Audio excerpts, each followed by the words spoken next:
بسم الله الرحمن الرحيم وإلهكم إله واحد لا إله إلا هو الرحمن الرحيم. Sourate 85, les constellations El-Bourouj, pré-égériennes. Bismillahir-Rahmanir-Rahim. Au nom de Dieu, le très miséricordieux, le tout miséricordieux. Was-samaa'i dhatil buruj. Par le ciel aux constellations, Wal-yawmil maw'oud. et par le jour promis, Wa shahidin wa mashhoud. et par le témoin et ceux dont on témoigne. Qutila ashabul ukhdud. Périssent les gens du fossé, An-nari dhatil waqud. au feu alimenté par le combustible, إذ هم عليها قعود alors qu'ils étaient assis tout autour, وهم على ما يفعلون بالمؤمنين شهود ils étaient ainsi témoins de ce qu'ils faisaient des croyants. وما نقموا منهم إلا أن يؤمنوا بالله العزيز الحميد Et ils ne leur reprochaient que d'avoir cru en Dieu, le Tout-Puissant, le digne de louange, الذي له ملك السماوات والأرض والله على كل شيء شهيد. auquel appartient la royauté des cieux et de la terre, et Dieu est témoin de toutes choses. إن الذين فتنوا المؤمنين والمؤمنات ثم لم يتوبوا فلهم عذاب جهنم ولهم عذاب الحريق. En vérité, ceux qui ont soumis à rude épreuve les croyants et les croyantes, puis qui ne se sont pas repentis, auront le châtiment de la géhenne et le châtiment du feu. إن الذين آمنوا وعملوا الصالحات لهم جنات تجري من تحتها الأنهار ذلك الفوز الكبير. En vérité, ceux qui ont cru et accompli les bonnes œuvres auront des jardins sous lesquels coulent les rivières. Cela est le grand succès. Commentaire, sens des expressions et explications. Par le ciel aux constellations, et par le jour promis, et par le témoin et ceux dont on témoigne. La structure de la phrase arabe par laquelle on prête serment comprend deux parties. Celle où le serment est énoncé, ici Dieu prête serment par les constellations, le témoin et ceux dont on témoigne, et celle qui comprend la chose relevant d'une certitude et pour laquelle on jure. Les commentateurs ont des avis différents sur ce point. Pour certains, la deuxième partie est sous-entendue. Vous serez ramenés à Dieu pour être jugés ou simplement omise. Cela selon le commentaire de At-Tabari. Pour d'autres, il est possible de considérer que la deuxième partie est énoncée au 4e verset. Certes, les gens du fossé ont été tués.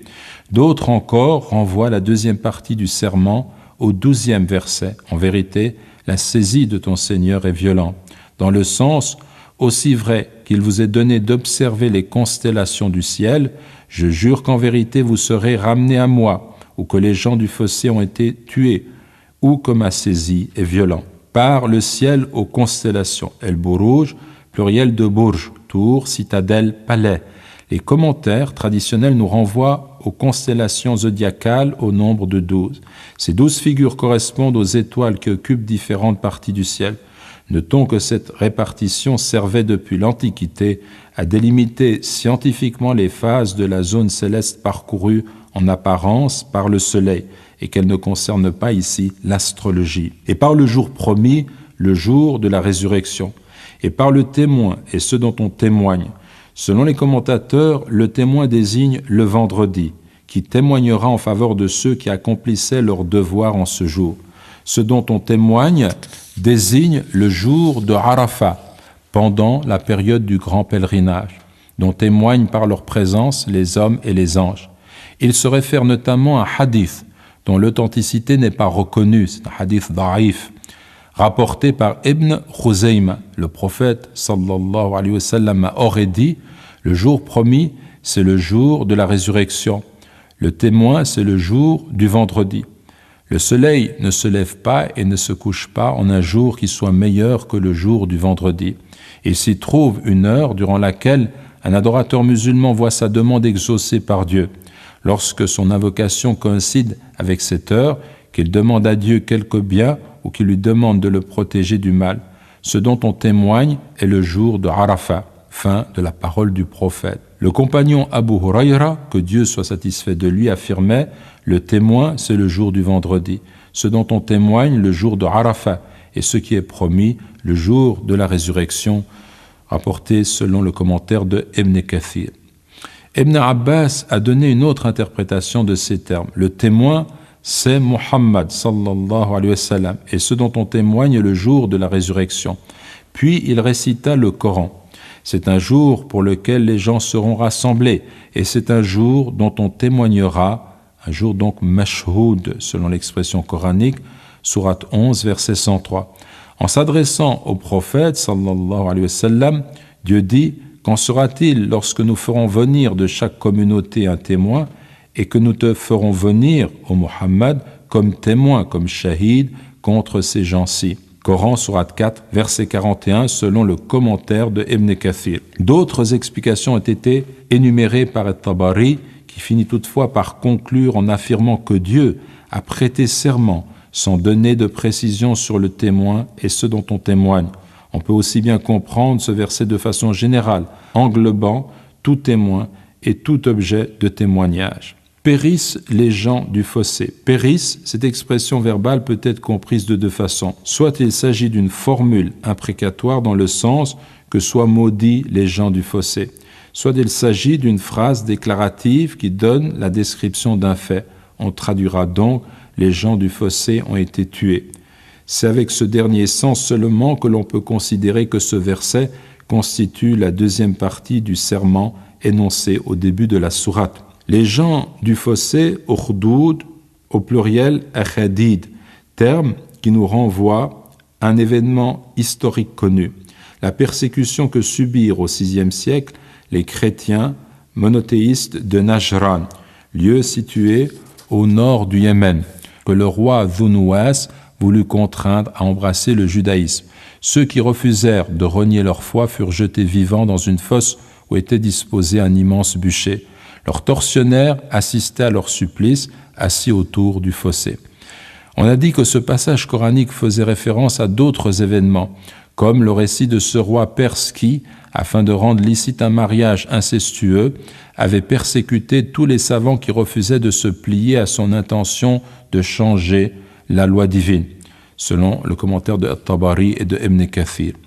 Un hadith authentique rapporté par Muslim nous donne des informations complémentaires. D'après Suhaib, le messager de Dieu sallallahu alayhi wa sallam a dit « Avant vous, il y avait un roi qui avait à son service un magicien. Quand il devint âgé, ce dernier dit au roi « Je suis âgé.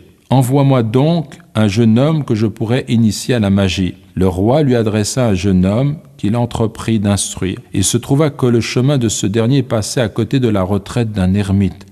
Il s'arrêta chez lui pour écouter son enseignement et fut séduit. Depuis ce jour, chaque fois qu'il se rendait chez le magicien, il faisait une halte chez l'ermite, ce qui lui valait d'être battu à son arrivée. Il finit par s'en plaindre au moine qui lui prodigua ce conseil. « Si tu as peur du magicien, dis-lui que c'est ta famille qui t'a retenu. Et si tu crains ta famille, dis-leur que c'est le magicien qui t'a retenu. » Sur ces entrefaites, il tomba nez à nez avec une bête féroce qui retenait plusieurs personnes prisonnières. Aujourd'hui, se dit-il, je vais savoir lequel, du moine ou du magicien, est le meilleur. Il se saisit alors d'une pierre et dit « Ô grand Dieu, si c'est la cause de l'ermite qui a tes faveurs et non celle du magicien, fais périr cette bête pour que les gens puissent poursuivre leur chemin. » D'un jet de pierre, il tua net la bête et les gens purent s'en aller.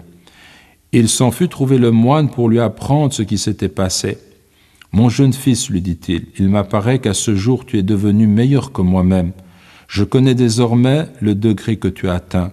Tu vas bientôt être éprouvé. Si tel est le cas, n'indique ma retraite à personne. » Le jeune homme acquit bientôt la faculté de guérir le muet, le lépreux et d'apporter aux hommes le remède des autres maladies. Tant et si bien que l'un des familiers du roi, atteint de cécité, eut connaissance de la chose et vint le trouver muni de nombreux présents. « Tout ce que tu vois là t'appartient si tu parviens à me guérir, lui dit-il. « Pour ma part, répondit le jeune garçon, je ne guéris personne. Seul Dieu, exalté soit-il, a le pouvoir de guérir. Si tu crois en Dieu, exalté soit-il, je l'invoquerai et il te guérira. » Il crut en Dieu et Dieu le guérit. Quand il se rendit chez le roi pour lui tenir compagnie ainsi qu'il avait coutume de le faire, celui-ci s'étonna. « Qui donc t'a rendu la vue ?»« Mon Seigneur. »« As-tu un autre Seigneur que moi ?» s'exclama le roi. Il expliqua. « Mon Seigneur et ton Seigneur est Dieu. » Le roi le fit saisir et torturer, jusqu'à ce qu'il lui eût indiqué la retraite du jeune homme. On fit venir le jeune homme et le roi lui dit « Mon jeune fils, ta science de la magie est telle qu'il t'est possible de guérir le muet et le lépreux et de faire toutes sortes de prodiges. Je ne suis pas en mesure de guérir qui que ce soit, répondit-il, mais c'est Dieu seul qui guérit, exalté soit-il. Le roi s'empara de lui et le fit torturer, jusqu'à ce qu'il lui eût révélé la retraite du moine. On fit venir le moine à qui il fut dit « Renie ta foi ». Devant son refus, il réclama une scie qu'il lui fit appliquer sur le sommet du crâne. Puis il ordonna de le couper en deux. Ensuite, il se fit amener le courtisan auquel il demanda également de renier sa foi et qui, après avoir refusé à son tour, subit le même sort. Enfin, on fit venir le jeune homme auquel le roi intima l'ordre de renoncer à sa foi. Après avoir essuyé un troisième refus, le roi le livra à ses hommes et leur dit « Emmenez-le vers telle montagne, escaladez-la avec le jeune homme. Quand vous aurez atteint le sommet, demandez-lui à nouveau de renoncer à sa foi. Sans quoi, précipitez-le dans l'abîme. » Quand ils eurent atteint le sommet de la montagne, le jeune homme adressa à Dieu cette prière. « Ô grand Dieu, délivre-moi d'eux comme bon te semblera. » Sur ce, la montagne se mit à trembler et les hommes du roi furent précipités dans l'abîme.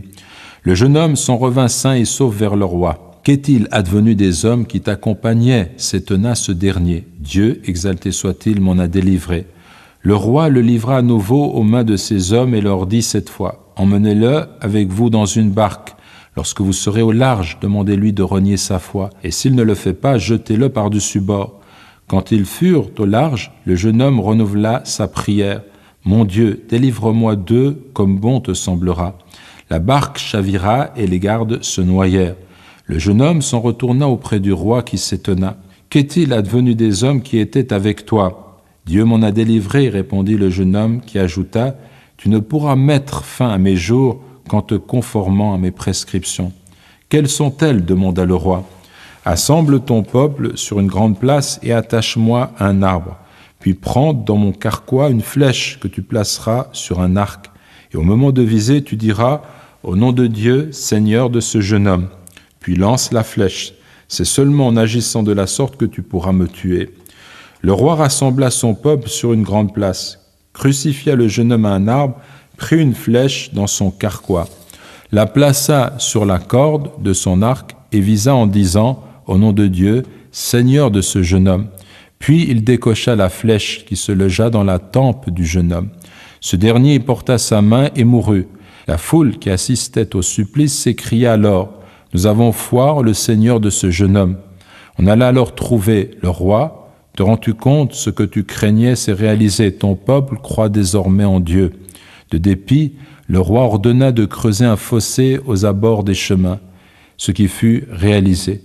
Il y fit allumer de grands feux et déclara « Celui qui ne renie pas sa foi, précipitez-le dans les flammes. » Ou bien qu'on lui dise « Jette-toi dans les flammes. » Ces ordres furent exécutés. Au moment d'y être jeté, une femme qui portait dans ses bras un enfant en bas âge eut un mouvement de recul. L'enfant se mit alors à parler et dit « Mère, fais preuve de patience, car tu es dans la vérité. » Le Coran dit « En vérité, ceux qui ont soumis à rude épreuve les croyants et les croyantes, qui ont soumis à rude épreuve, fatanou. » Autre sens possible, qui ont brûlé les croyants et les croyantes. Le mot fitna peut avoir, selon les contextes, diverses significations, épreuve, sédition, corruption, incroyance, tentation et feu. Quelques enseignements. Premièrement, les jours du vendredi et de Arafat bénéficient d'une distinction particulière, soulignée par le fait que Dieu prête serment en les évoquant. Deuxièmement, la persécution des croyants par les polythéistes et les négateurs est une constante dans l'histoire humaine. Le Coran relate ces événements de façon générale pour nous amener à comprendre qu'il en sera toujours ainsi. La tyrannie sera toujours vaincue au final par une foi indéracinable.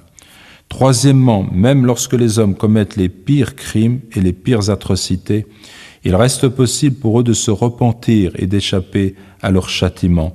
Dieu dit, en vérité, ceux qui ont soumis à rude épreuve les croyants et les croyantes, puis qui ne se sont pas repentis, auront le châtiment de la géhenne et le châtiment du feu.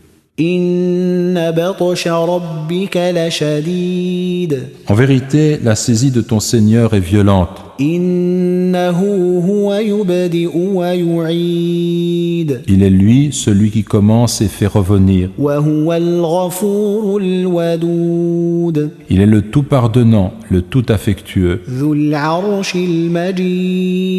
maître du trône glorieux, faisant toujours ce qu'il veut. T'est-il parvenu le récit des soldats de Pharaon et de Thamoud?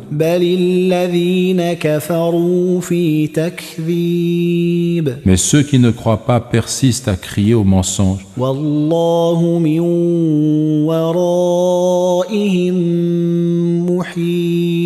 Alors que Dieu, derrière eux, les cerne de toutes parts. Plutôt, c'est un Coran glorieux sur une table gardée. Commentaire sans des expressions et explications. La saisie de ton Seigneur, batsh, désigne le fait de se saisir de quelqu'un afin de le châtier. Dieu accorde un délai aux négateurs et aux tyrans afin qu'ils se repentent et reviennent à lui. S'ils s'obstinent, sa rigueur est alors redoutable. Celui qui commence et fait revenir.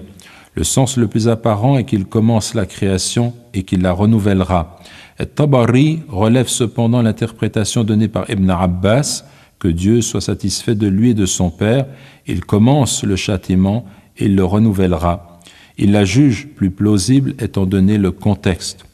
Le tout affectueux, El-Wadoud, l'un des noms énoncés dans le Coran que l'on peut traduire aussi par le bien-aimant. Le maître du trône glorieux, Majid, glorieux. Au cas nominatif dans la plupart des lectures, ce qui signifie que l'adjectif est rattaché à maître, le maître glorieux du trône. Le mot Majid peut toutefois se lire au cas indirect et il sert alors à qualifier le trône, le maître du trône glorieux, selon le commentaire de At-Tabari. Faisant toujours ce qu'il veut, fa'al est une forme intensive différente du participe actif fa'al que l'on traduit par le participe présent faisant, d'où l'addition du mot toujours. On pourrait traduire aussi par faisant vraiment, pleinement, parfaitement ce qu'il veut. T'est-il parvenu le récit des soldats de Pharaon et de Thamoud? Les armées de Pharaon et du peuple de Thamoud qui s'étaient opposés à leur prophète. Le terme Thamoud désigne la tribu arabe vers laquelle fut envoyé le prophète Saleh. Elle fut anéantie par un séisme assourdissant. Ce peuple, constitué de nomades peu à peu sédentarisés, habitait en Arabie du Nord sur la route de Syrie entre Médine et Damas. La vallée où vivaient les Thamoud se nomme El-Hijr. C'est aussi le titre de la sourate 15 du Coran. L'endroit est appelé aujourd'hui les villes de Saleh, Madain Saleh. Certains historiens ont considéré que cette tribu constituait une branche des Nabatéens, dont la capitale était Petra, actuellement en Jordanie. Les Nabatéens possédaient effectivement une colonie en Arabie. Ces habitations étaient connues pour leur architecture taillée dans le roc, dont il reste d'impressionnants vestiges. Mais tout comme Pharaon et son peuple idolâtre, cela ne les a pas préservés du châtiment divin. Rappelons que cette sourate est mécoise et qu'il n'était pas encore question de conflit armé entre les croyants et les polythéistes qui persécutaient le prophète Mohammed sallallahu alayhi wa sallam. L'expression soldat peut donc être comprise comme une allusion à des guerres futures. Mais ceux qui ne croient pas persistent à crier au mensonge. Malgré les récits qui leur sont parvenus, de peuples qui ont été anéantis avant eux, ils persistent à rejeter en bloc la révélation en traitant le prophète sallallahu alayhi wa sallam de menteur et le Coran de mensonge. Cela afin de ne pas se soumettre à la contrainte que représente la loi divine, préférant suivre leur passion. Alors que Dieu, derrière eux, les cerne de toutes parts, derrière eux, à leur insu, sans qu'ils puissent échapper à sa vigilance. Plutôt, c'est un Coran glorieux, une lecture sublime qui ne relève ni de la magie, ni de la poésie, comme d'aucuns le prétendent. Sur une table gardée. Lawh désigne la table qui se trouve au-dessus du 7e ciel et qui est protégée de telle sorte que les diables ne peuvent y avoir accès, selon le commentaire de El-Jalalayn. À noter que le terme « mahfouz » gardé est au cas indirect, ce qui signifie que c'est la table qui est gardée. Une lecture cependant, celle de Nafi', donne « mahfouz » au nominatif, ce qui signifie qu'il qualifie le mot Coran du verset précédent. On traduira selon cette lecture, c'est un Coran glorieux gardé sur une table. Quelques enseignements. Premièrement, l'imam Shafi'i expliquait que la science contenue dans le Coran se ramenait à la connaissance des noms et des attributs divins. On le voit clairement dans ce passage. Dieu s'y décrit comme manifestant la rigueur la plus terrible contre les tyrans et les négateurs. Mais il souligne également qu'il couvre les hommes de sa miséricorde, de son pardon et de sa douce affection lorsqu'ils se soumettent à lui et se conforment à sa volonté. Son savoir, par ailleurs, cerne toute chose. Deuxièmement, le Coran est une lecture sublime et inégalable.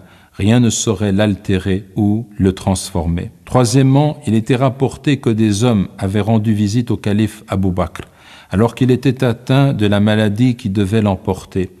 Ils lui suggérèrent de faire venir un médecin. Il déclara « Il m'a déjà vu ».